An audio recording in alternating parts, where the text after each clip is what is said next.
What up, Mr. Kate Chicago Sweetheart, also known as The Shit Show. You're here with me, and we're sitting with Mark's podcast. Hey, yo. If I can be serious for a minute. Oh, yeah. Acknowledge me.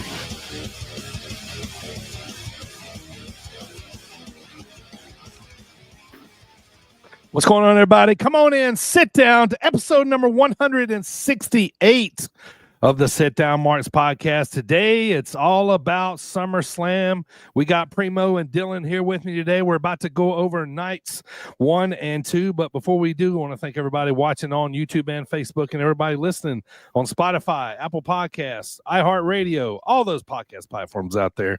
You know we're on all of them by now. So go check them out, each and every one. What's going on, boys? We are post SummerSlam. Lots of things have happened, lots of things to talk about. We're also, Dylan and I are post Dreamwave, 3 shows in 2 days.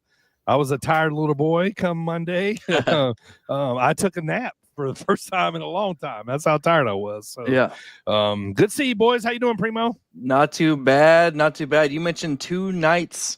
We had a lot of wrestling this weekend. We got a lot to talk about. I'm glad to be here. Episode 168. Let's get it. And Dylan, how you doing, brother? You logging the miles, watched a lot of wrestling. We come home, had to watch more wrestling. So thank God we love this shit, right? Oh, for the love of the game. You know, we're vibing and thriving. We might be running on fumes tonight, if we're being honest, you know, but we're going to have a good show. 2 nights of SummerSlam, 3 nights of Dreamwave. You know, it's how, like you said, DB, we got a lot to talk about. Let's have some fun.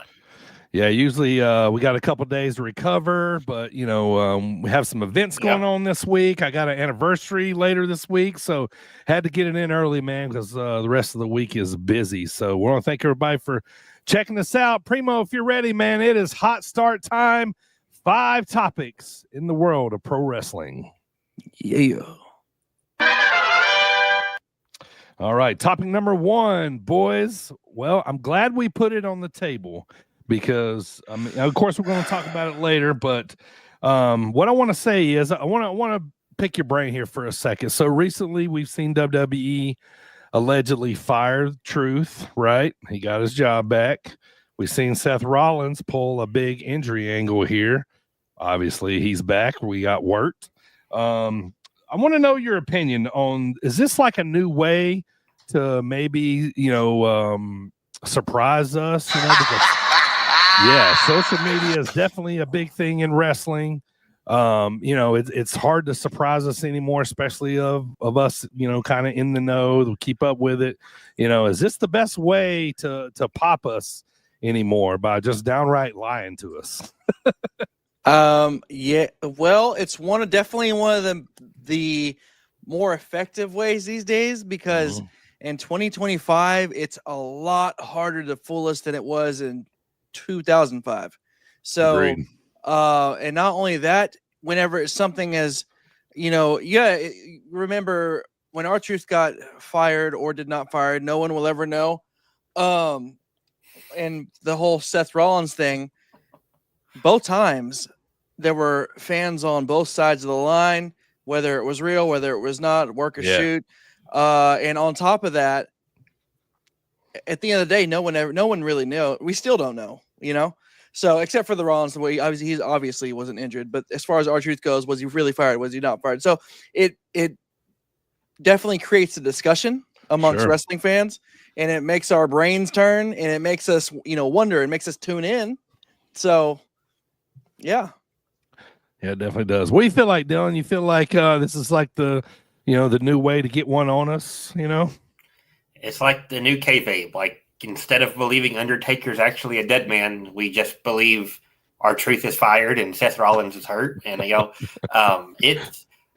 they got me, at least. Like, I won't speak for y'all, but, like, I thought he was out. Like, remember last week, Jim, shout out Jim, asked us that question about Rollins costing Punk or cashing in on Punk or something like that. Yeah. And in my infinite wisdom, I was like, oh, well, maybe if it's, 6 to 8 months from now, not, 4 days from now, it's like, I don't want to know. Like Primo was saying, like, I don't want to know if from the beginning this was the plan, if they thought he might be hurt a little longer and they lucked into this great plan. Like, I'm just gonna tune in and watch it and be shocked and surprised like everybody else. Yeah, I like it. Yeah.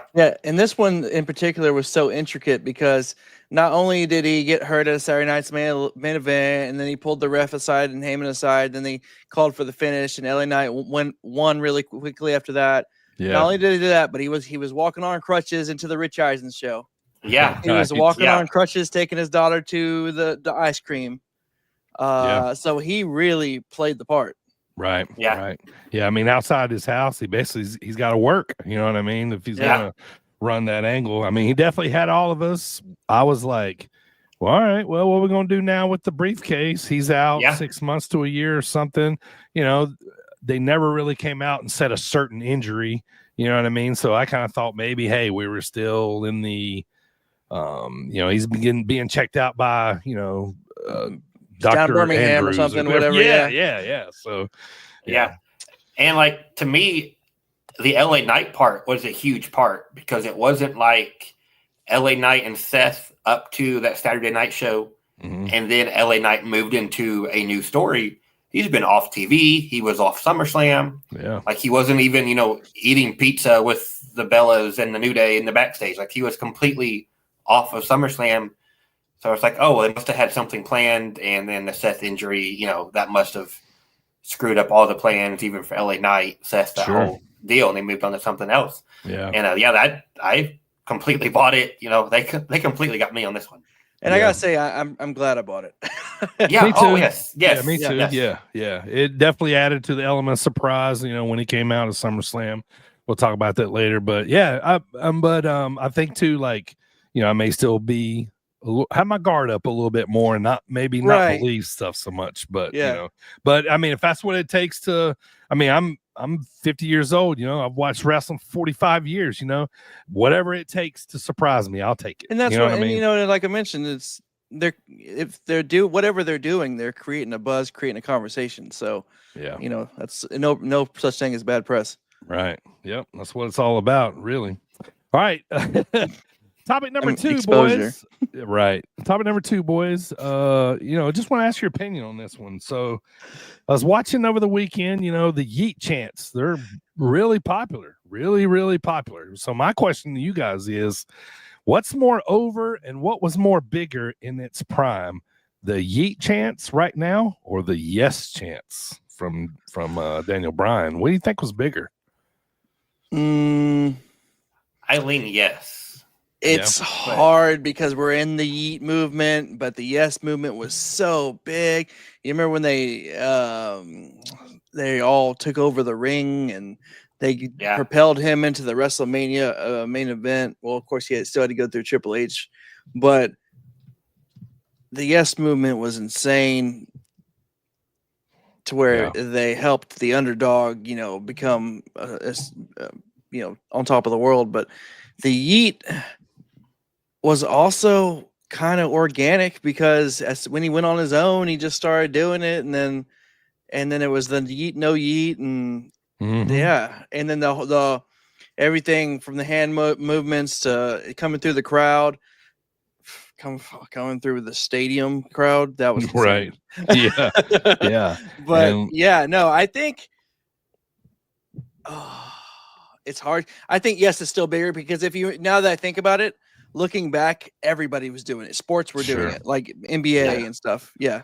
I agree. That last point Primo made is why I was leaning yes to begin with.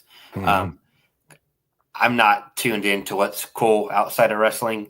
Maybe people are yeeting. I wouldn't know about it if we're being completely honest. But yeah, I remember that yes chant on Sports Center, you know, all over, showing highlights from Giants games, and they're doing the yes, and it was everywhere. And maybe it's just that we're out of it, so we can look back and see the whole yes movement and how big it was. And of course, we all love Brian, so you know he's associated with it. But like DB, you and I were both at the Rumble. Like, the whole place is doing the Yeet. You know, Yeet shirts everywhere. Kids doing it, adults doing it. even if you back all the way up to that January or February, whatever it was, like, we weren't fully bought in yet, but like everybody else seemed to be. It's like it's no slight if you say, "Oh, Yes was bigger," because the Yeet's still been huge. Right. Yeah. I feel like they're neck and neck. Yeah. I would give it to Daniel Bryan. But what's really getting over to me now is, Jay does this, "Excuse me, sir, whatever, what can you please play my music?" Yeah. And then he says, and then after that, the crowd's finishing it for him. They're doing the yeet, whatever, however he does. Yeah, it. 4 letters, 1 word. Yeah. Yeah, there you go. Yeah. So they're finishing it for him. So I mean, that's the definition of over right there. You know what I'm saying? Like, I always go back to Road Dogg, Interactive. Yeah. It's interactive. Yeah. Exactly. Yeah. All right. Topic number 3, boys. Let's talk about John Cena for a minute. So I want to, so after the weekend, obviously we're going to talk about it in a minute, but, we weren't really kind of on his, his final tour, like it wasn't super interesting, but now, as of post SummerSlam, we see he's kind of made the turn back, lost the belt, I think we're going to be in for a good last few months, with him on it. I think it's a little more interesting now as to see where they go. He's obviously going to have matches with Brock. We'll talk about that later, but does it kind of rejuvenate you a little bit in the Cena's final world tour with what happened this weekend? Yes. Actually, I'm not gonna lie. Like the closer it gets to the end of the year, the more I think about, like, I might get actually kind of a little bit emotional when it comes to his last match. Yeah. But on Friday night, whenever he just said, "All right, this shit ain't basically working. I'm going to just go be me." Yeah. And he suddenly turned right back into Super Cena. Yeah. I was a little skeptical, but then I was just like, wait, well, it's a street fight. Anything goes in a street fight anyway. So I was like, I'm in. And then once I was in, and then he fought on Sunday, like, better than ever before. But no, I'm in. I am interested again. And, I mean, I think there was a few factors that fed into that, but yeah, I mean, one of them being Travis Scott not panning out, but sure. Yeah, but no, on top of that, I think that they just saw that it wasn't working, because far as it's not that his heel work wasn't working so much. I think the crowd is it's coming down to the wire, and we don't want to boo him. Right. Right. Yeah, that's the thing. Like, when he turned heel, we were all like, "Oh, this is so cool. We're finally getting heel Cena." It would have been so easy and lazy for them to do like a farewell. This is my last stop. Everybody cheer me. How boring would that have been? And then the heel run just kind of fell off. And fell off. Like Primo just said, like, who actually wants to boo him at this point? Like, he's about done. We all want to cheer him. It's our last time seeing him. Last time we're seeing these certain matches. And, the way they did it just on the SmackDown before SummerSlam, just kind of be like, yeah, I'm sorry. I'm a good guy now. I was, like Primo said, I'm skeptical. Like, okay, the street fight, like, somebody's going to come out and help him win, or he's going to cheat, even a street fight, going to cheat, quote unquote, to win. And it's all just going to be this quick ruse. I got one over on Cody and we'll finish it out. But yeah, no, I'm completely back in. Let's go Cena. Yeah. I did pop when he said the only rapper that's going to be out there beating you on Sunday is me. Yeah. Right. You think he said the heel run, it's not going to work for me, brother. Yeah. I mean, yeah. Yeah. So let's stick with Cena, man. Topic number 4. Let's look at his dates for the rest of the year. So according to Fightful, he's in SmackDown in Montreal. A little international run, Montreal, Dublin, Lyon, France, Paris, France. And then we're back to the States for SmackDown in Chicago, the 1st of September, Springfield, Massachusetts for Raw. And then he's off to Australia, and then San Diego, and then whatever his retirement match, wherever it's going to be, to end this. So let's fantasy book real quick. Let's look at that retirement match spot at the end. You know, who do you want in that spot going against Cena? That's tough. Yeah. You talking the very last one? Yeah, the very last one. Yeah. Who should he go home on? Well, now he's faced Punk, Orton. That's Rhodes. yeah, what I was about to say. Yeah. He Cena hasn't fought twice. AJ yet. Right. He's about to fight Lesnar. Yep. My only hope with the Lesnar stuff is that it doesn't drag into more of these dates. Right. Yeah. Yeah. One and done would be fine. But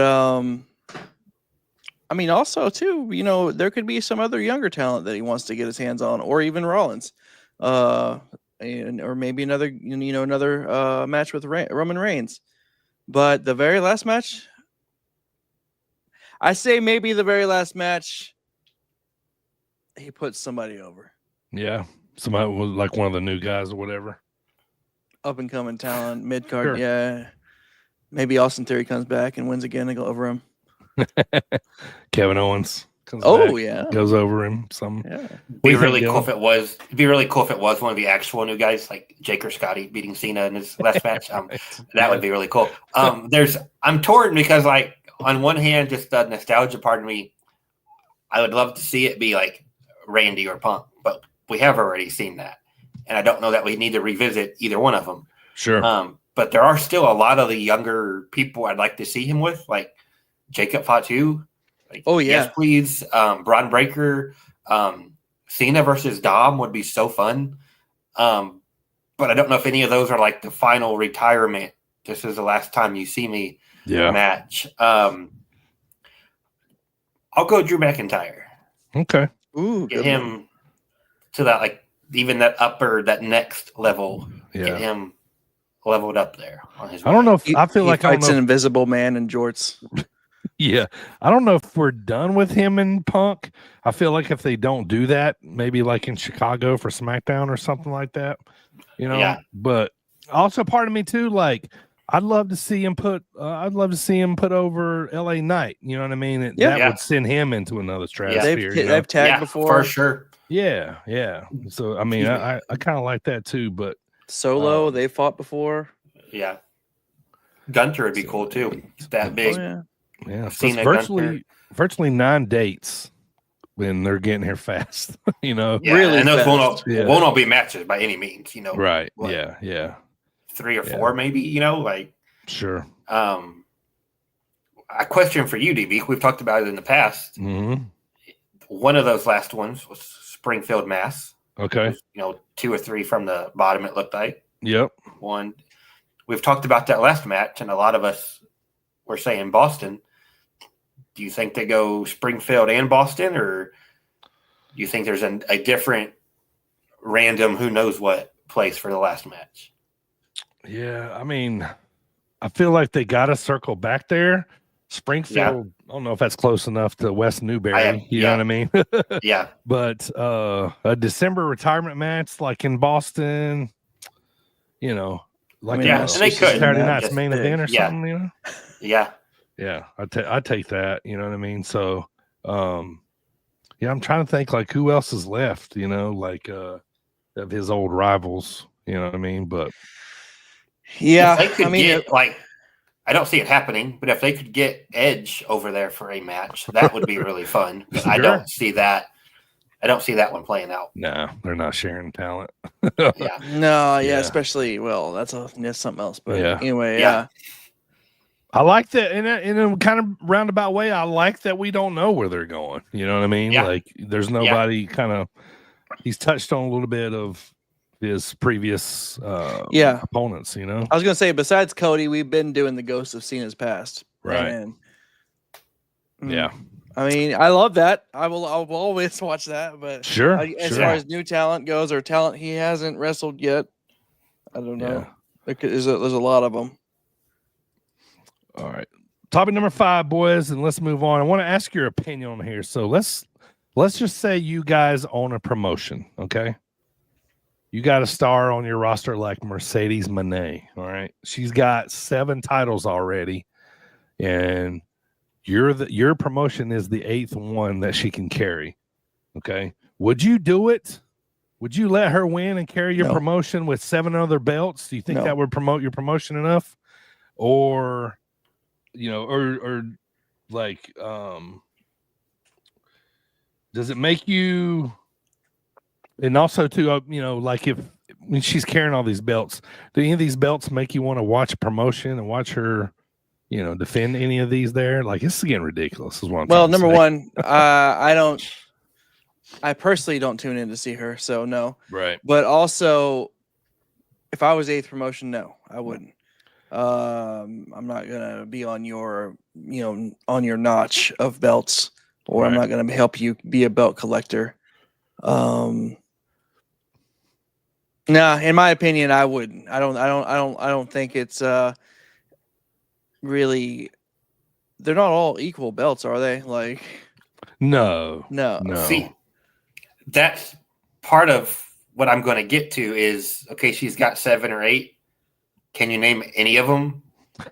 Like, obvious. Is she the TBS champion? Who's TBS champion? Other than the AEW one. Like, so it would just depend on what level of promotion I'm at. Sure. Like, on one hand, if I put the belt on her, she has to wrestle to win the belt. She's going to have to defend it. So I get at least 2 dates out of that. Right. That might be worth it. But like I said, if I'm a big enough promotion, I'm just throwing my title on a random Dallas Cowboys cheerleader when she makes her entrance. Like, that does nothing for me. Like, I think she might have a Rev Pro title. Other than that, I can't tell you any of the ones she has. Something from Japan.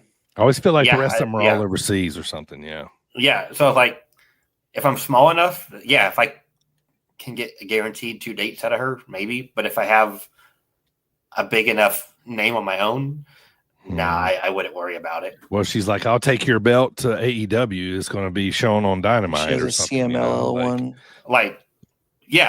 They all blend together. And I don't blame AEW. Like, Excalibur doesn't need to be there going, she's got the TBS belt. She's got this belt. She's got, he doesn't need to take up that 30 seconds airtime to name all of them. It's just another belt.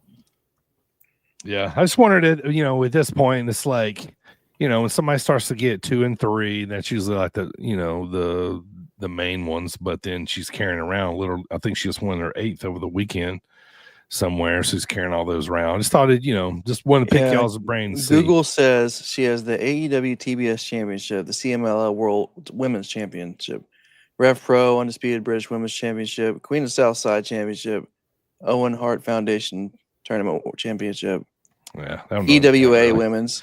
Primetime Wrestling, Bestia Wrestling. Bestia, might as well give her 8. All right. I thought she had a Japanese one. Maybe I guess it was. Yeah, no, I did too. So, all right, let's move on, boys. That Owen Hart belt shouldn't count. That's It's basically it's a tournament belt. Yeah. All right, it's time to move on to the Dropkick discussion of the week, boys. But before we do, let's hear a word from Bucky Collins. Hey, this is Buck Nasty Bucky Collins, and you're listening to Sit Down Marks. All right, so SummerSlam over the weekend, nights 1 and 2, total attendance in New Jersey for both nights, allegedly 113,722. You're looking at 70 or so, I guess, round for attendance for both nights. I was gonna say, like, when they do that cumulative number, do they subtract the ones that buy 2-day tickets? So it's the same person, same seat? I doubt it. It's still, 2 tickets. So, yeah. I guess, Yeah. Night 1, let's get to it, boys. Cardi B. I mean, we didn't really see too much of her, but we don't really normally see too much of the host, and that's a good thing most of the time, right? It's a great thing. Yeah.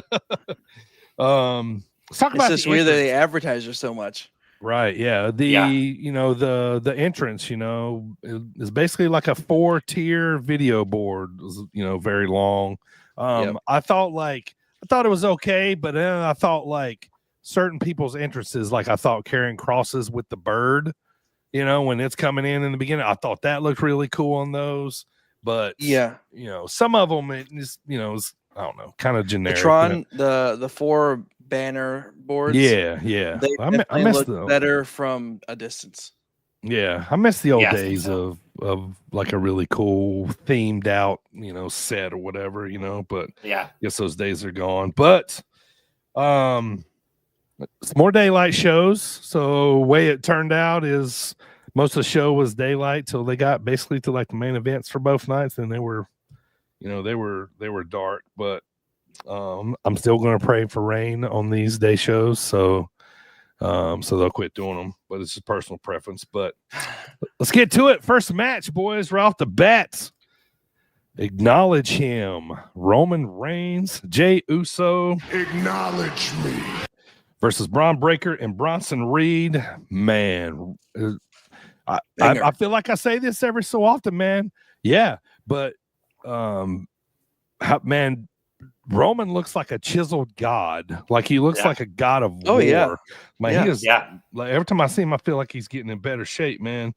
So let's talk about how this thing finished out. So Roman pushes Jey out of the way of one of Braun's spears, and then Jey spears him, and then Uso splash on Bronson to get the win, and Jey puts the Ulafala on Roman to end the match. I loved how Jey had the one up in the air when Roman was coming to the ring. I noticed that too.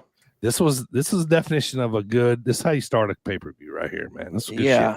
I was actually thinking about that whenever what you just mentioned, how he, because I did take note of that Jey was, doing the ones whenever Roman made his entrance. They both did it together when Roman was up on the apron, and I was just thinking, like, man, these two started the bloodline together. Yeah, and now that we're back here now, so yeah. But it was a banger of a match. Yeah, that was kind of one of my big takeaways was just the relationship between Jey and Roman. It was maybe the COVID SummerSlam, if I remember right. They had match, or the one after that, they had the big, like, whatever they called it, tribal combat or whatever it was. Yeah. The two of them being, these heated rivals. And now Jey's holding up to one. And after Roman makes his entrance, they're both in the ring. What we were just talking about, they replayed Jey's music. They were with Roman there. Like, they were equals. Roman was all into it. It's not like Roman was, like, no-selling it over in the corner, like, what's going on? He's into it. Loved Braun coming out with Roman's shoes around his neck. The Shulafala. The Shulafala. Okay, like, I love that. But we saw him with it again last night on Raw. He's the tribal thief. Did Roman beat him and not take his shoes back Saturday? I was like, why does Braun still have his shoes? But that's the smallest of details. Really good match. Loved Roman shoving Jey out of the way to eat the spear. I thought Braun came across really good. Great open. Seemed to be nursing a knee after that. Yeah. I feel like they went a little hard on the interactions between Roman and Braun. Braun was every time Braun talks, I just hear Scott Steiner. You know what I mean? Yeah. Like I just hear, and he's Mary's over there like, it's like pandering to the crowd, about their chants, and that kind of stuff. Man, they're setting up something. I gotta say one thing that he did that I popped for and the crowd popped for, and I was actually laughing my ass off, was when he got in the ring and he was all amped up, and so he put his straps back on so he could take them back off. That was a good spot. Spot. I enjoyed that. Yeah, that was good. Match number 2, boys, for the women's tag team titles. The champs of Judgment Day, Roxanne and Raquel, versus the new friends, Charlotte and Alexa. This wasn't a super great match. Like, I think we all kind of saw this a little bit. Charlotte and Alexa winning the titles. The crowd was really into this. I thought it was funny. Charlotte came out first, got an okay pop, but Alexa come out, got a nice pop, man. But she does everywhere, right? I did like at the end of the match when they kind of showed Charlotte behind Alexa's, and there was like a chance there for Charlotte to either turn heel or win the titles, and and she went with winning the titles, and they get a bunch of fireworks or whatever. But I think this is good work for both of these girls for right now. Let these other young girls get going. You know, Becky needs to jump on board with this too. You know what I mean? But yeah, I thought it was a decent match. You know, got the titles on them. What would you guys think? I agree. I actually liked the match. And I was rooting for them to win. And I agree. It is. I like that they're doing this right now. And like we mentioned last podcast, this pairing with Alexa has been able to bring Charlotte back to the good side with the fans. Yeah, it's gotten her definitely away from that, that LOL Charlotte wins, get a meme that, where Charlotte shows up and gets a championship. I think that's the part that takes fans off the most, but I mean, she's a 14-time women's champion. She can do whatever she wants at the end of it. But I'm just one guy. But no, I think right now this is a great spot for them. And you're right. Give everybody else a chance to fight over the belts. Yeah, and they'll have a big fallout, and a big nice program, and we'll take that at some point. But yeah, I like it. What about you, Dylan? Yeah, I'm basically just going to echo what's already been said. I like the match. Like you said, it wasn't match of the year or nothing, but it was good. I liked it. It was fun.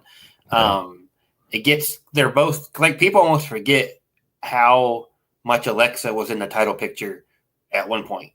She was going title to title, dropping it to Sasha for a week and winning it back. Like, she was a big deal before all the stuff with, the Wyatts and taking time away and everything she's dealt with. And so it's like they're both in a title picture, but not the title picture. And they seem to be having fun with it when you catch them on interviews or backstage stuff. And I'm enjoying it. It's like a different side of both of them, kind of. It's fun. I like it. All right, Dylan, we'll stay with you here. Match number 4, man. I'll start with you on this one. Sami Zayn versus Karrion Kross. I felt like we had a chance to really lift up Karrion here. I felt like Sami could have taken this loss. I wasn't happy that he won, but he did. I don't know. That just seemed a little boring to me. But obviously other things. What'd you think about Sami going over on Karrion? Karrion's got a lot of support right now from the IWC, and there was a post press conference chant of "We want Karrion," and they tried to spin it off like it was for Brock. But what can he do, man? What can he do? His contract's about to expire too. Yeah, that's what I had heard. So I wonder if they're almost like, if there's an issue with the negotiation, so they're just kind of going to let him fade away. Sure. He does have a ton of crowd support, and it's very authentic. It's not like WWE was like, "Hey, support this guy. Look at all these piped-in crowd chants." No, it was the crowd just likes him. I did at least like that, like, Sami had the chance to use the pipe, but he didn't. Like, if you're going to keep Sami the good guy, babyface, keep him in that zone. It's been a good story. I hope Kross doesn't just drop off. I hope they keep doing something with him. But like you said, the match, I thought it was just okay. Didn't love it, didn't hate it, just kind of there. I'm okay with it, but I don't love it. And let me pause just for a second, Primo, before you start. I'm a little disappointed too, man. This was SummerSlam. Nobody really did any like Karrion should have came out with some sort of cool entrance. He just walked out, basically. I expected more. Yeah, I feel like we're kind of getting away from these big entrances in a little bit here lately. But what'd you think, Primo? I thought the match was kind of mid. To be honest, it wasn't anything spectacular. Not very, as far as the rest of the weekend goes. This one wasn't that memorable. Except for the fact that we remember that Sami won and Karrion didn't. And I love Sami, but we were all pulling for Karrion Kross.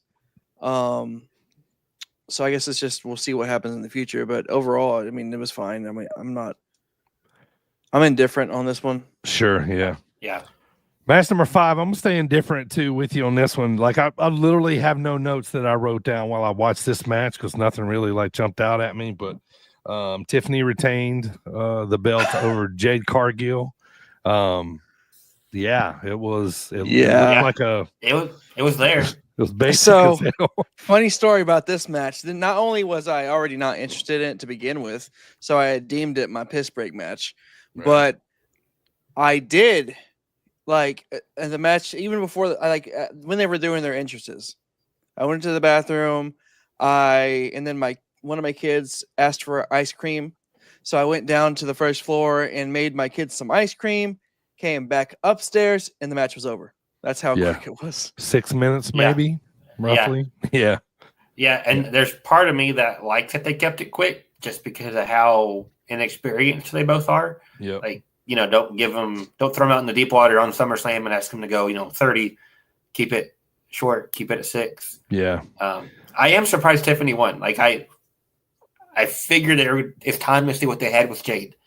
Maybe they're waiting, or maybe they're not even going to go there. Who knows? But Sure. yeah, not a whole lot to it. Yeah, I was watching it with my mom. She took the dog out. She came back in. She goes, "Oh, the match is over already? Tiffany won." I go, "Yeah, you didn't miss nothing." So, match number 5. Let's talk about this one, boys. Jelly Roll and Randy Orton versus Logan Paul and Drew McIntyre. Shout out to everybody in that match outside of Jelly, because they made Jelly kind of look like a veteran here. You know what I mean? Of these little spots. Jelly's a bad actor. Thank God we didn't have to listen to him sing, so I was happy with that. But for the celebrity spot, this was all right. Jelly did way more than I thought he would. Yeah. I mean, he took that splash from Logan, which was, kind of cool. You know what I mean? But obviously Jelly shouldn't be wrestling. If I have any complaints about this match, it was a little too long. But I didn't absolutely hate it. I didn't absolutely love it. But shout out to everybody in there because they made Jelly look good here. Yeah, my takeaway from this match was, I'm not gonna lie, I was entertained. I actually was entertained in this match.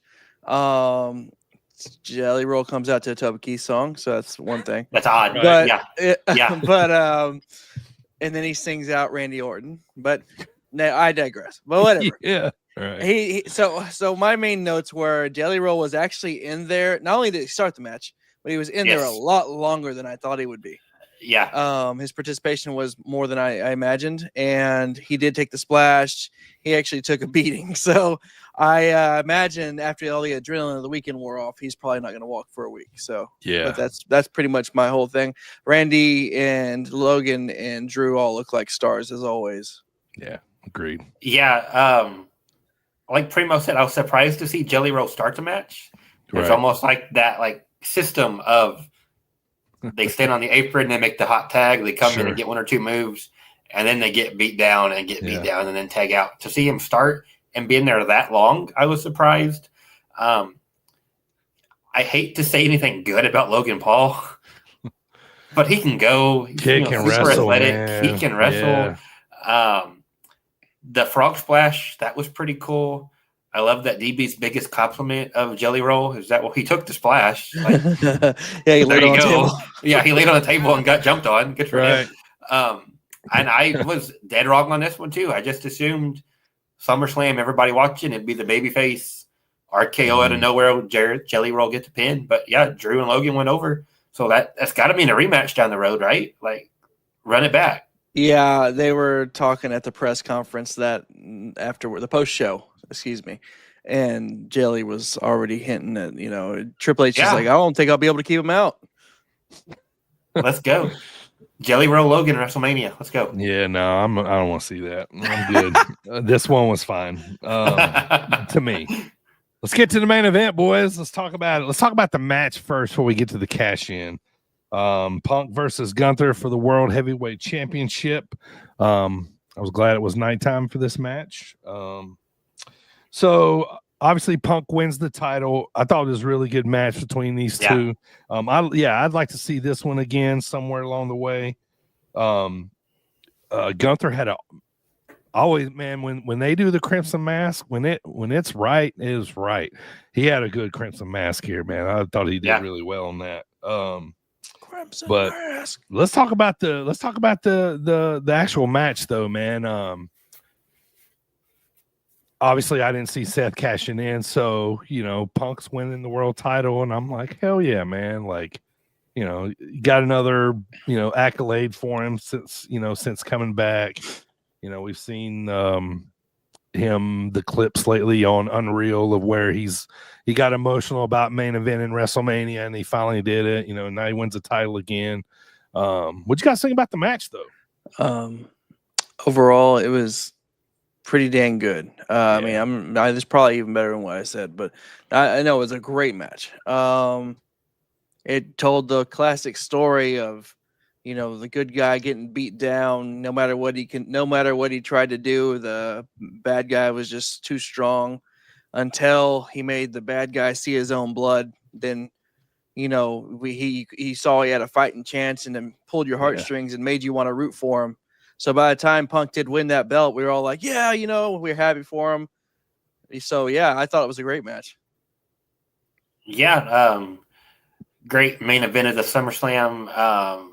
Punk just continually getting beat down, make a bit of a comeback and get beat down. He got hit with the power bomb. He was in the sleeper hold. Mm-hmm. I think the Boston Crab was on at one point. It was just like super underdog fighting from underneath. But then, like as soon as Gunter saw that blood, it was a different story, and Punk came right back. I liked that it was 2 GCSs. Yeah, I guess that would be the plural. I loved it. Good stuff. Unfortunately, I had been spoiled by the time I watched this, so I kind of knew what was coming. But still a really solid match. Glad Punk got the title, at least for a little bit. I loved it. Good stuff. So Punk wins the belt. He's all emotional. Referee's talking to him. He's kind of parading around the ring a little bit, and then Burn It Down hits. And I'm thinking, he's just coming out to flirt with it. Maybe going to be a beatdown, but either way, he's coming back, right? And then one of the coolest spots, man. I love the spot where he threw away, where he turns around and goes to walk away, and he throws off the crutches, slings off the knee. Yeah, it was great, man. Seth's so good, man. Like just the timing of things, like he just nailed it, man. And I'm thinking, oh my God, and I'm like in shock. I'm also like, the hairs are kind of standing up on my arm a little bit. Now I'm talking about, like, I love these kind of moments that I didn't see coming, and cash-ins they're gold anyway, right? Like, they're really fun to watch, because, you don't know if it's going to be a failed attempt or it's actually going to happen, or it's actually going to go through with it. We've seen people run down there and do it, and then it didn't happen. But man, this was done so perfectly well. Still keeps the storyline going. Primo, let me start with you, brother. Your guy is back. He's the world heavyweight champion again. Describe your feelings when he came back. So I heard the music, and you could already imagine the mark I am for Seth. I was already going nuts, and I saw him hobbling out. I was like, okay.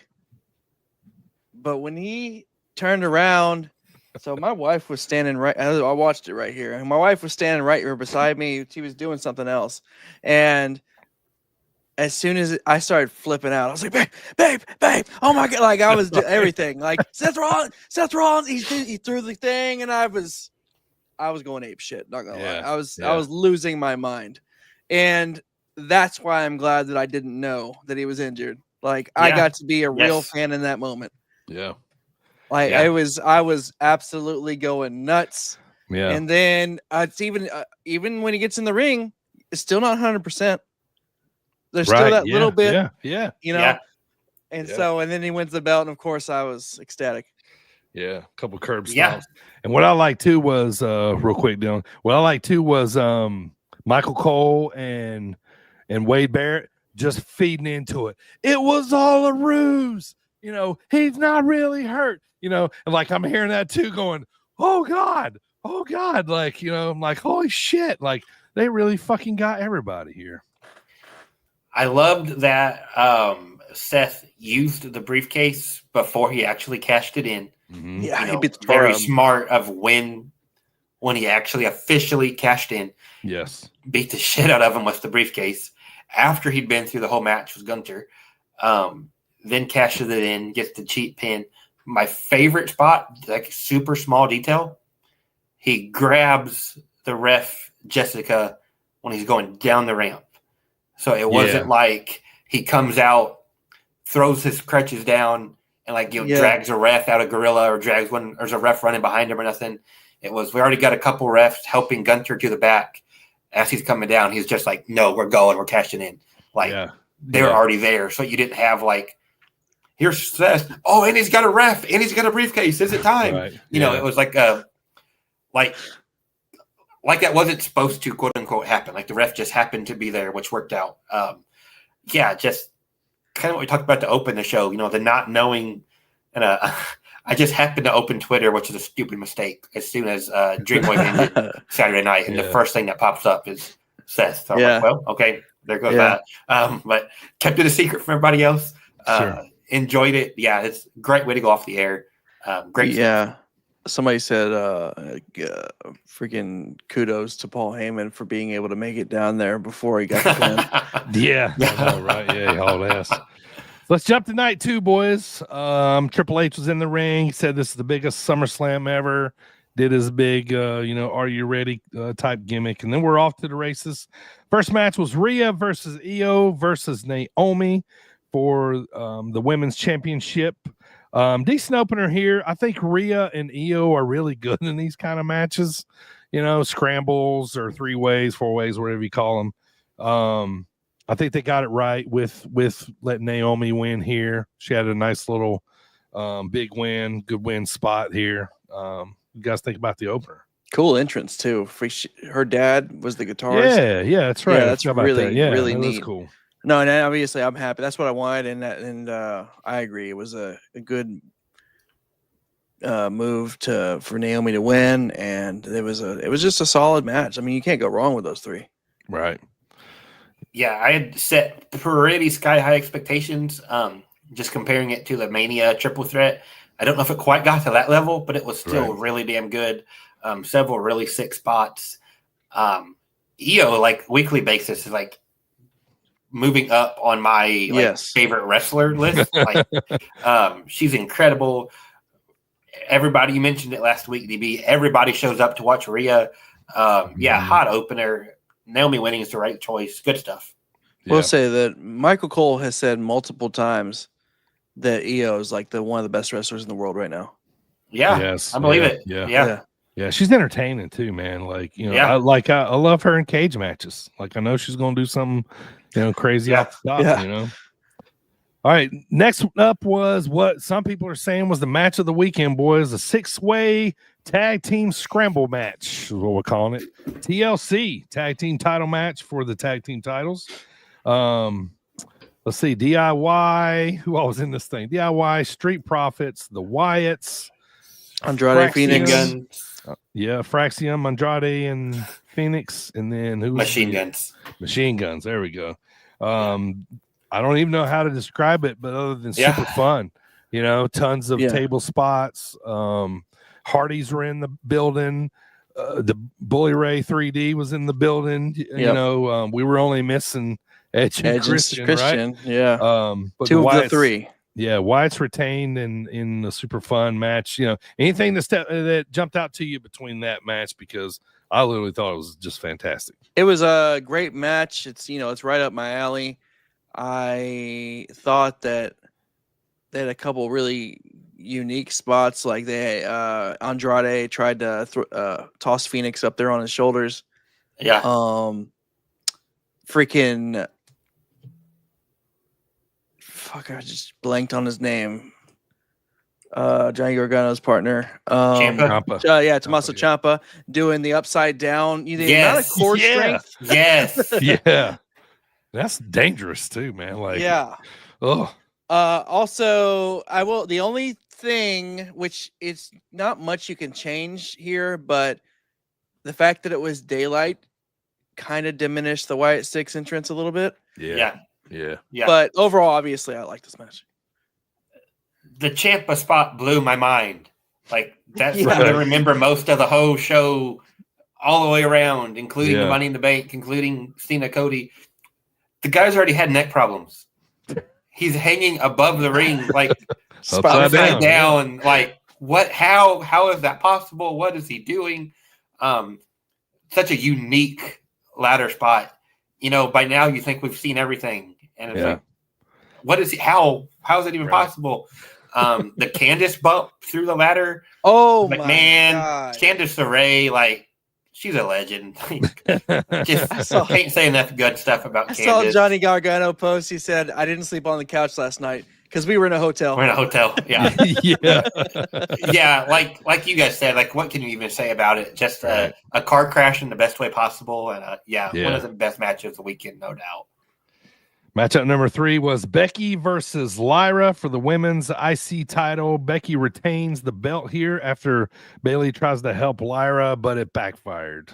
I don't know. I don't know if I wanted this to go one way or the other, but I don't know. I'm never surprised when Becky wins. So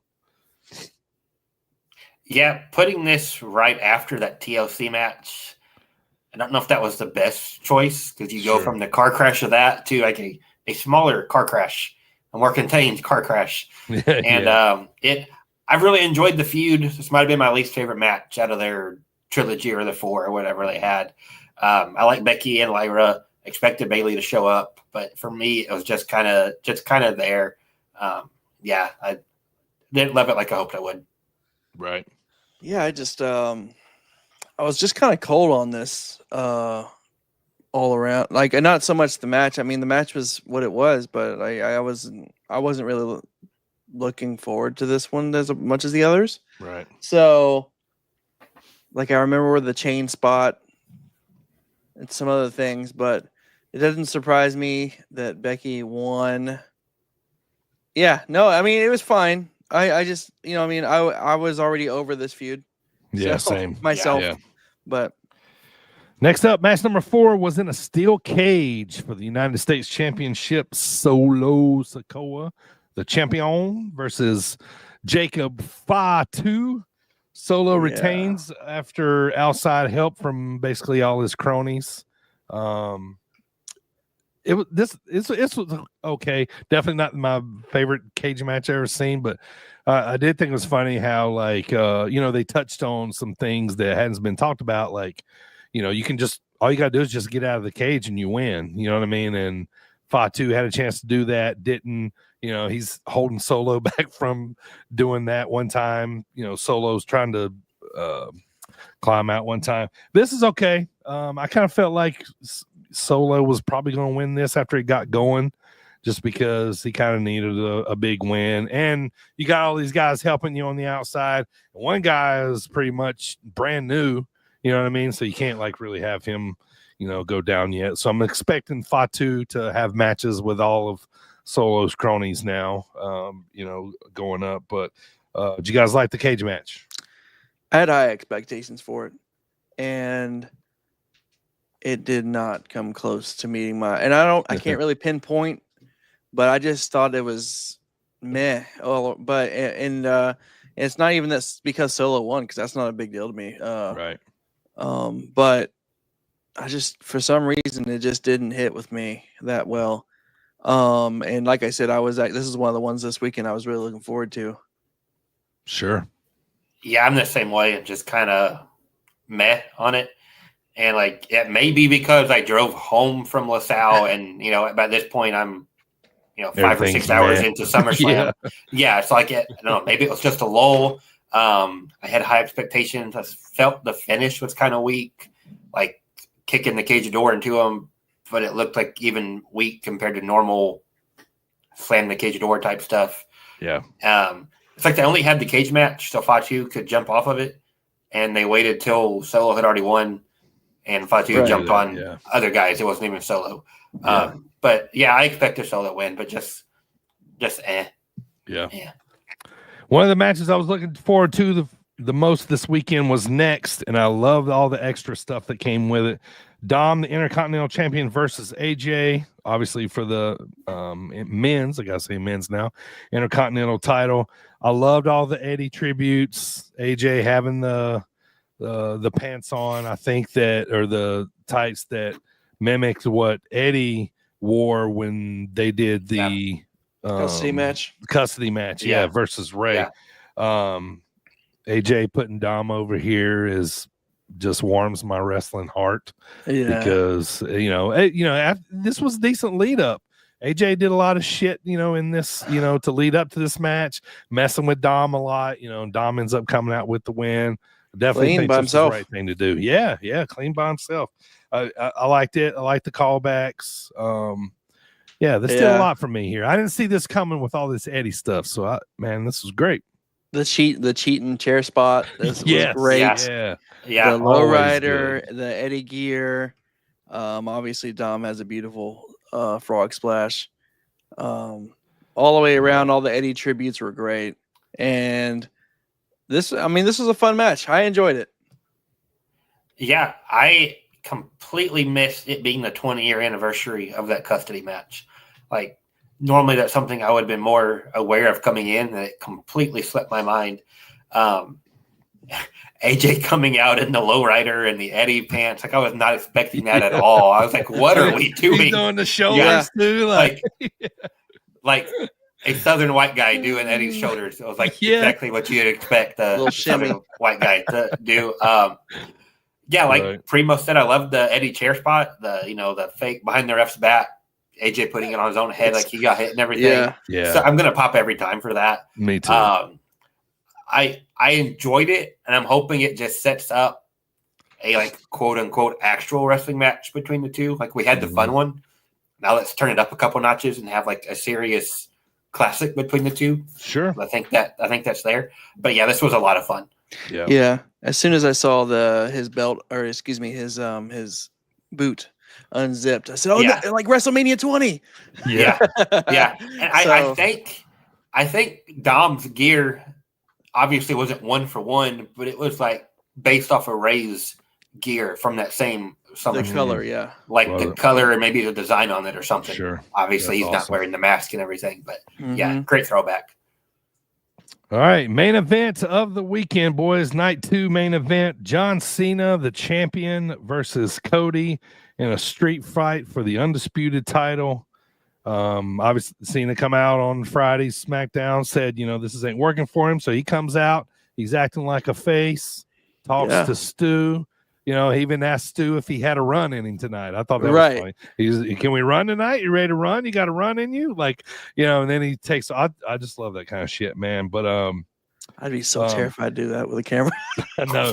Halfway through this match, probably not even halfway through. I wrote down here, halfway through, if not more, and this is already better than Cena Cody 1. Yes. Absolutely. Yeah. I do think there was maybe too many, if I had any complaints about it, too many pinfalls maybe. Yeah. But I guess it gets a pass for the kind of match that it was.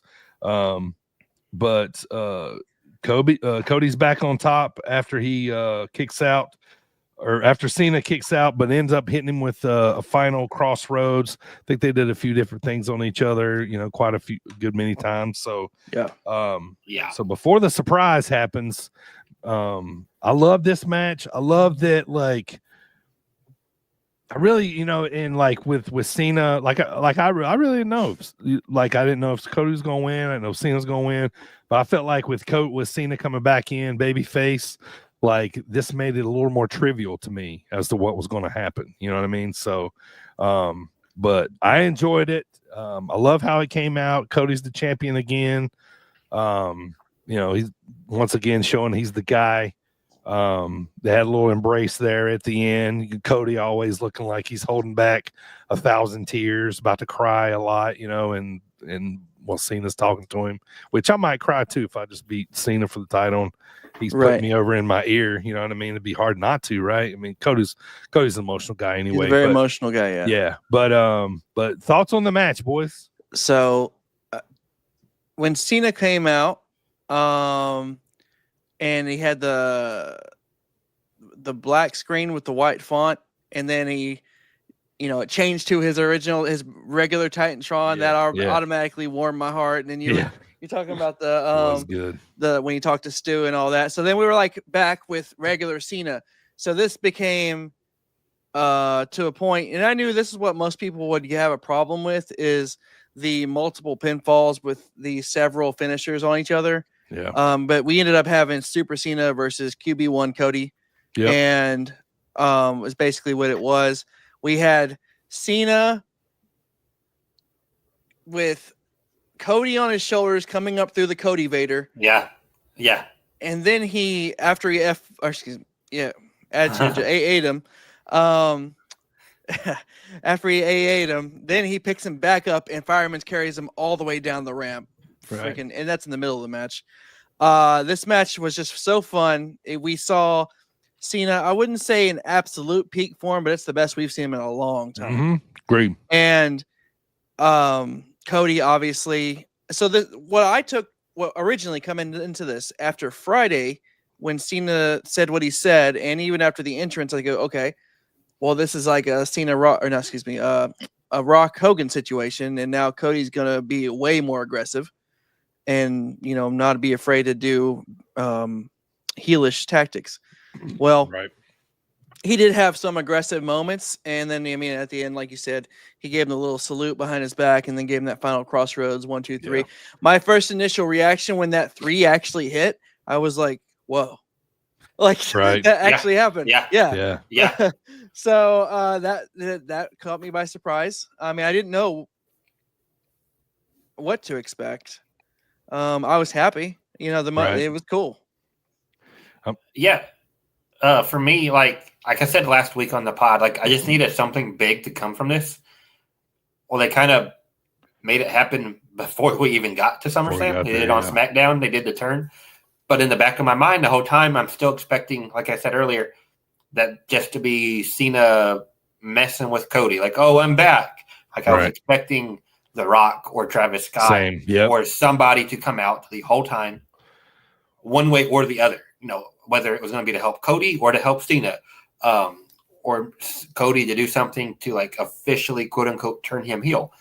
That said, I loved the whole match. Like the one small negative thing I didn't like was the multiple finishers. I don't even mind like the pinfall, because in my mind you should be trying to win the match like the whole time. At the end of the day, that's supposed to still be the goal, is to win the match. But when it's 2 attitude adjustments, kick out, 2 crossroads, kick out, the top rope attitude adjustment, kick out, 3 crossroads, kick out. It's like, okay, what? Do something different here. Yeah. I like the turnbuckle coming off. Then Cody hitting Cena with the turnbuckle, and then Cena using that to choke out Cody like he did Umaga all those years ago. Yep. That was fun. And honestly, I kind of had the same reaction Primo was just describing. Like when Cody finally actually won, it was like, oh, wow, it's over. Okay, Cody won. Yeah. And I'm happy to see Cody with the belt. I'm happy Cena didn't hold it all the way up until that December pay-per-view, where it's like, okay, now we know he's going to lose it. He's not going to retire with it. Yeah. And it is kind of odd that Cody won the belt, and that's not the top story we're talking about. That's not like the top 2 or maybe even the top 3 when you look at the cash in and everything else happening.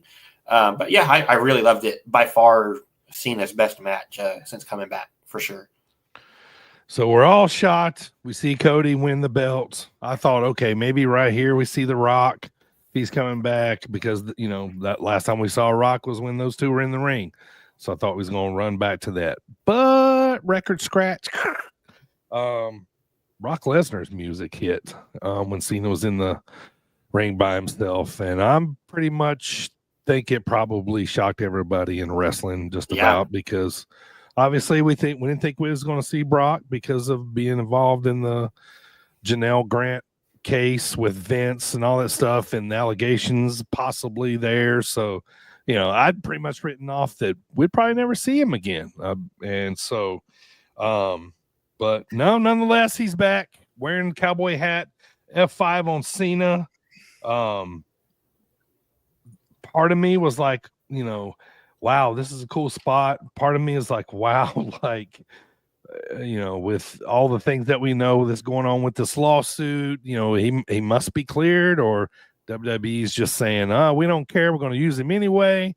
So I kind of didn't know how to feel, if I'm being honest. Like I didn't know, it's kind of like on the fence in between of wanting to, man, this is cool. We're going to see Brock and, Cena, because there's history there between them two, but in the same sense, I'm like, I'm feeling a little dirty, because I'm kind of, excited about this moment a little bit. You know what I mean? But if just didn't know which way to, my morals were coming in a little bit. You know what I mean? So Yeah. and they're still there. Like I don't know, yet. So, you know what I mean? That kind of stuff. But nonetheless, looks like we're getting Brock and Cena coming up. So, give me your thoughts, boys, when Cena's music, when Lesnar's music hit. You guys, I'm sure you're already shocked as I was. Yeah. Yeah, kind of echo everything you just said. Expecting maybe Rock, maybe probably not Travis Scott, but something in that story vein to happen. Mm-hmm. Was not expecting Brock. I think this is just kind of my go-to every time there's something negative is I blame TKO. They've got all the money. Conor McGregor's been accused of everything under the sun. Sure. He only hasn't fought because he can't stay healthy. John Jones has been accused of everything under the sun. Sure. He only hasn't fought because he refuses to fight Tom Aspinall at all. They still booked him many times when there was allegations and stuff going on. Sure. But at the same time, I really want to see Brock and Gunter. I really want to see Brock and Jacob Fatu. Right. So, if we got him back, am I a bad person for enjoying these Brock Lesnar matches? Yeah, I don't know.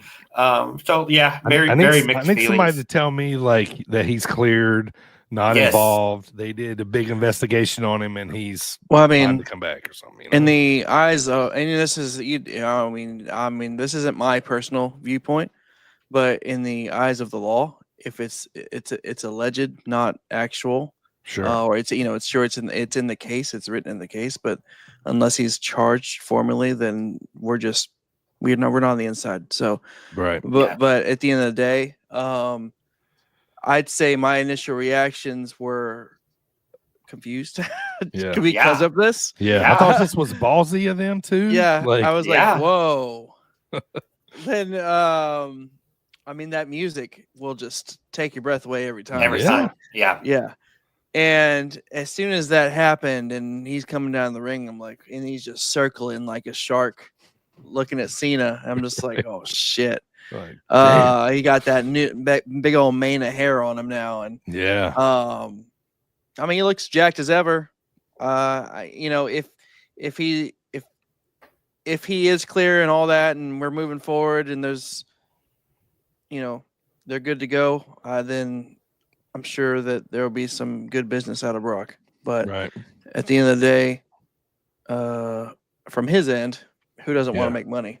Right. So it's a controversial comeback for sure because there's a lot of people's going to be pissed off, because of what he's allegedly been involved in. There's been so many things in all sports. You think of football, you got Ray Lewis, Big Ben, all their allegations and stuff they beat, and even other sports.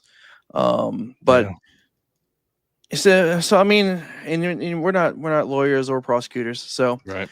But no, I would say my initial thought was confusion. Yeah. So we'll see where it goes, man. We'll see what happens. So let's put a bow on this, boys. Night 1 and night 2. Let's smelly mark it. We'll start with you, Dylan. Night 1 and night 2 together collectively for the weekend, man. Where do you rate it? It was pretty good. Really good. There's several, I think dud might be too strong of a word, but that's what I'll go with. Several duds scattered throughout both nights.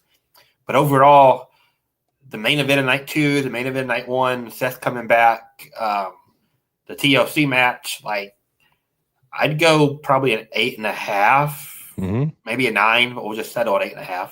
Okay. What do you think, Primo?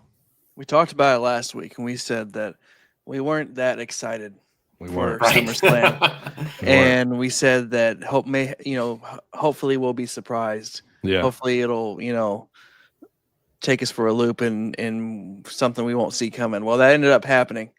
Yes, it did. Both nights. And at the end of night 2, number 1, I did enjoy the fact that it was 2 nights. I felt almost WrestleMania like how big it seemed. and that could have been that could have been because it was in a stadium. But at the end of night 2, my immediate thoughts were I liked night 1 better. Yeah. But that was just my initial reaction. Sure. I like, but overall, I'm actually right there with Dylan at a 8.5. It was better than I thought it was going to be. Yeah. Yeah. And the surprises definitely knocked me on my butt. Yeah. Surprises were good. There was a few matches that weren't. I'm gonna stick it about an 8. I think it's fair. Yeah. When they got us, they really got us. And then when we were taking a bathroom break, we deserved to take that bathroom break and should have in some of those. So, but nonetheless, we didn't think the buildup was all that good. But it delivered. It delivered in a lot of different ways. Delivered a lot of different, like I was thinking about today. Like, man, it's great that somebody as great as Eddie Guerrero that we still honor him in ways like this. Like that's why I love wrestling a lot. You know what I mean? So that kind of stuff will always bring me back. So, all right, boys, that's going to do it for the Dropkick discussion of the week. Primo, it's time to go home, brother. But first, let's hear a word from our friendly neighborhood maniac. This is your friendly neighborhood maniac, Matt Hatter, and you are listening to Sit Down Marks with DB, AJ, and Primo. And welcome to my wonderland. Thank you. I want to remind everybody to follow at Sit Down Marks on all social media. Also, sitdownmarks.com. Go over there and give us a subscription if you don't mind. Thanks everybody for the support.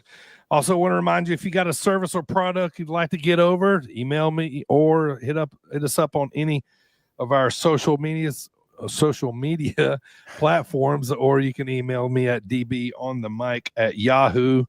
Dylan, man, what you got going on this weekend, brother? What's that weekend preview looking like? I'm going to keep this quick because I'm still in the very early stages of the preview. Sure, it is Tuesday after all. Tuesday we had 2 nights of SummerSlam. There's a lot going on. AAW this weekend, a lot of here in the Midwest. What I'm focused on, AAW up in Chicago Saturday. Colt Cabana versus Joe Alonzo is one of the big matches. Mm-hmm. Last AAW show, DBU and I were there. We saw Joe Alonzo shave a kid's head. Colt Cabana is coming back to get that revenge. Maggie Lee, Heather Reckless for the women's title. Mm-hmm. Friends of the show, Hart and Bauer versus Bruce Hamilton. That should be fun. Black Label's back. Shotzi Blackheart versus Jordan Oliver. That should be fun. Sweet. Kylie Ray. Shout out Kylie. Just won the WWE ID women's title. I think I said that right. Yeah. Her and Cappuccino Jones. Yeah. Yeah. Kylie's taking on Layla Hirsch up there for Black Label. Limitless is back. It's their annual Vacation Lane Cup, their big annual tournament. And the Hardys are on that show. Yeah. Hardy's taking on Swipe Right. Channing Thomas, world class Channing Thomas, defending against Desmond Cole on that show. Revolver's doing a Jerry Lynn Invitational, 2 shows 1 day tournament they got going on. And Deadlock Pro has a couple big shows. Eric Stevens coming back to wrestling. 1 show on Friday, 1 on Sunday. Jake Something versus Cody Lane on the Friday show. So there's more than that, but that's kind of what I'm looking at right now. Got to do my research still. But yeah, another big indie weekend. Find that preview whenever it goes live, probably on Thursday, at best place on my Twitter, at DHagerJ15. It'll be pinned to the top there as soon as it's posted. All right, and as we talked about, we had a big triple shot weekend this past weekend with Dreamwave. Uprising was Friday night. We had Taste of Illinois Valley Saturday, and then Saturday night the hands were dealt. Lots have happened this weekend.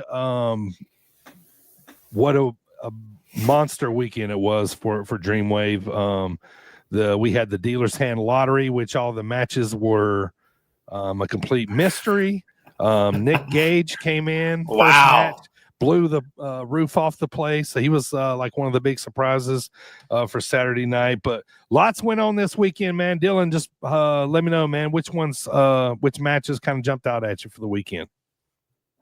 the Nick Gage surprise. Nick Gage, Gringo Loco, massive. Nick Gage pulls a chain out from under the ring, comes right over to me, says, "Here, grab this. See if it's real." I'm like, okay, I'm not questioning you, but okay, I'll grab it. Yeah, it's real. I was never questioning, just for the record. Like, please don't hurt me, sir. That was wild. Uprising 6 Friday night. If it wasn't the best Uprising show, it's neck and neck with it. Yes. Yeah. Started out Lady Luck, RJS, killing it for the alternative title. Ended with Maggie retaining over Jada Stone. How about Megan Bain versus Becca Friday night? That was awesome. Yeah. Saturday afternoon, free show. Could not have asked for better weather, first of all. Just a perfect afternoon. Super fun show. Hart and Bauer, I would say chasing. I don't guess he was really chasing, but with Bacabella on the front of the ATV, driving him around the park, that's just perfect pro wrestling. And then, finishing it off Saturday night, the hands are dealt. Such a fun concept. DB, you killed it all night long. Thank you, making the announcements. Connor, Brittany Brooks for the main title, in the main event. Yeah. What a wild match. I really thought Brittany had won at one point. Yeah. Channing, I don't guess he really teased the cash in, but came out with the case setting up the match for October. Right. Everybody in the building thought Channing was cashing in. I kind of joked online that if you thought Seth Rollins cash in was a pop, you should have heard the Knights of Columbus when Channing Thomas came out with his briefcase. No doubt. And, nobody does like Dreamwave. Just a great weekend. It was a great weekend, man. Probably the busiest Dreamwave weekend I've ever had, on top of my regular jobs there, doing stuff for Prelude and getting everything ready for that. But man, it was just what an awesome night, Saturday night. I got to meet Nick Gage. I got to talk to him.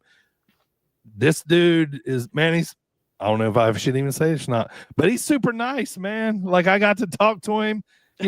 Like, he shook my hand. He was, you know what I mean, and like, he just got done pizza cuttering, Gringo's face. You know what I mean. So, but man, I hope we have him back. It was such a big surprise to have him there.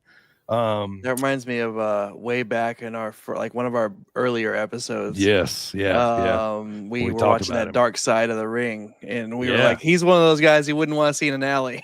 No. I still wouldn't want to see him in Nally. Now I'd be like, hey, remember me? You know what I mean? But, Yeah. But I think Uprising 6 and The Hands Were Dealt is available right now on IWTV. Taste of Illinois Valley will come out later. Let's talk about what's next. Saturday, October 11th. The poster is up right now on YouTube and Facebook. The guests. So let me say this first. This is the teaser poster. This is not the actual final poster, so stay tuned. Might be more to come. But on this particular poster, we got all the Dreamwave usuals. Coco Beware is going to be there. Bushwhacker Luke. Yeah, Bushwhacker Luke. Let's go. Is going to be there. It's going to be another outdoor show. Recently announced Donovan Dijak, Hartenbauer, Buried Alive. Wow. Now, if you don't want to watch that, I don't know what we're doing here. Yeah, but during the match, hands were dealt. Hartenbauer and Donovan got Drew as a tag team. Well, when the cash-in happened, Donovan got the briefcase away from Channing and Sydney. Went to hit, I think, Channing with it. He ducked, hit Hartenbauer.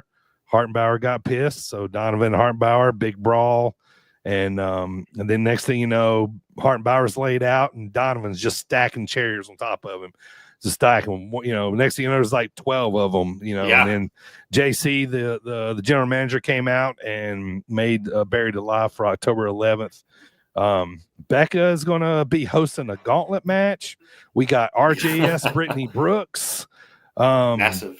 Yeah. Connor Channing, Connor Channing Thomas, it's going to be amazing, man. It's going to be a big card. There's still some second row tickets left, but general admission is unlimited, so make sure you guys come check that out. Bring a chair. It's going to be an evening show at Luz La Grotto, so we'll touch back on this touch back on this later. I want to also remind everybody that Dreamwave Prelude Volume 2 is out right now on sitdownmarks.com. Volume 3 is coming out early September, so look for that.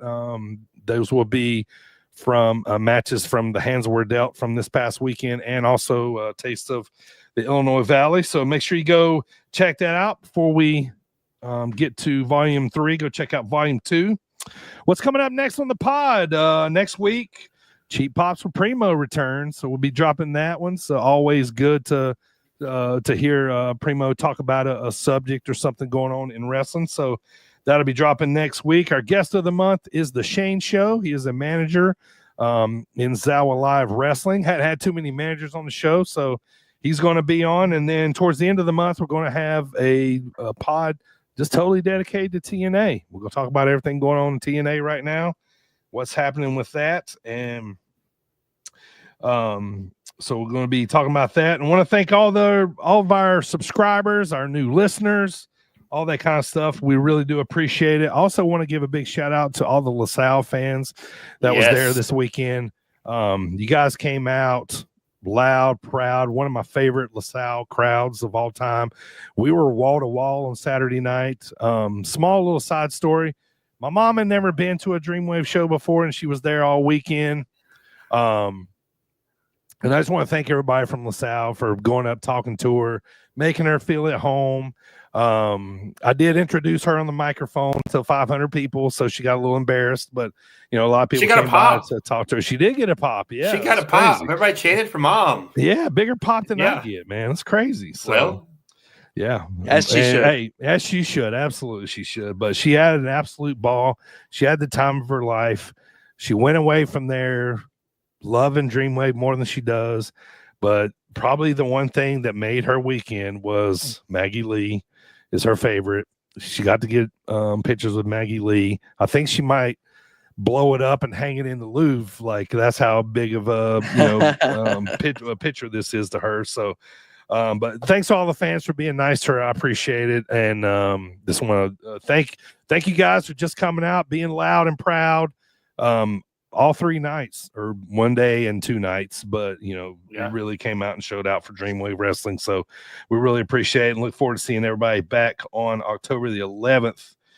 I also want to say, boys, we got a lot of good feedback about Prelude from a lot of people, wrestlers that have been on Prelude, people that have watched it, people that have worked with Dreamwave, talking to me about it, how much they like it, how much that they think it's really cool that we're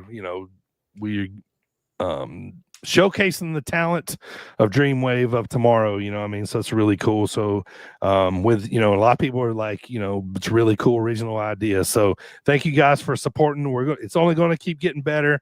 We're going to keep getting better at this, and it's going to be awesome. So I just wanted to take a second to thank everybody for that. So all right, boys, SummerSlam weekend is a wrap. I think we're on our way to Survivor Series now, and some other pay-per-views coming up. So I want to thank everybody for watching on YouTube and Facebook, and everybody listening on all those podcast platforms out there. For Primo, Dylan, I am the Dirty Bird. Thank you guys so much for listening to us. We really do appreciate it. And thanks again. We'll see you guys. Primo, I'll talk to you next week. How about that? Right in your ear holes. All right. Keep spreading the good word of wrestling. Thanks, everybody. We'll see you guys next time. Adios.